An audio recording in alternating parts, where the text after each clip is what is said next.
আসসালামু আলাইকুম। আজকে আমি একটা স্পেশাল স্যুপ তৈরি করে আপনাদেরকে দেখাবো। তো এই স্যুপটা কিন্তু যে কোনো বয়সী বাচ্চা থেকে ধরে একবারে বৃদ্ধ বয়সী বা রোগী যে কেউ কিন্তু খেতে পারে। তো কিভাবে তৈরি করব সেটা চলুন দেখে নিই। আমরা এখানে প্রথমে নিয়ে নিলাম হচ্ছে সিজনাল সবজি। যে কোনো প্রকার সবজি কিউব করে কেটে নিলাম। তারপর হচ্ছে একটা প্রেসার কুকারে আমি পরিমাণ মতো পানি নিয়ে নিলাম।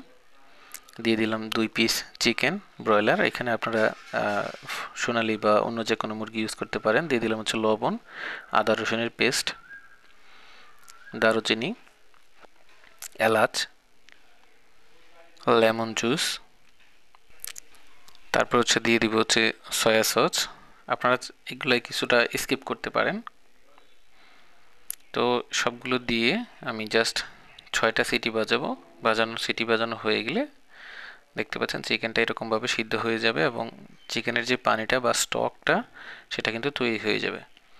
তো এই স্টকেই কিন্তু আমি এখন আগে থেকে যে কেটে রাখা যে সবজিটা ছিল সেটা কিন্তু আমি দিয়ে দিব। দিয়ে দেওয়া হয়ে গেলে এইখানে আমি আবার কিন্তু প্রেসার কুকারে 3টা সিটি বাজাবো। 3টা সিটি বাজানো হয়ে গেলে দেখবেন যে সবজিগুলো না একবারে মানে গলে গেছে, আবার মোটামুটি সিদ্ধ হয়েছে। তো এবারে আমি একটি ব্লেন্ডারের জগে একটা ডিম নিলাম, কর্নফ্লাওয়ার নিলাম 2 চামচ, তারপর পরিমাণ মতো একটু পানি দিব, দিয়ে এগুলোকে ভালো করে একটু ব্লেন্ড করে নেব। ব্লেন্ড করা হয়ে গেলে যেই সবজি যে স্টকের পানিতে যে সবজিটা সিদ্ধ হয়েছে সেখানে আমি এটা দিয়ে একটু নেড়েচেড়ে নেব। তো নাড়াচাড়ার সুবিধার্থে আমি একটা প্যানে ঢেলে নিচ্ছি। দেখতে পাচ্ছেন যে এই পর্যায়ে আমি যেই চিকেন দুইটা বয়েল করা ছিল চিকেনগুলো আমি কিন্তু ছেড়ে দিব এটাতে।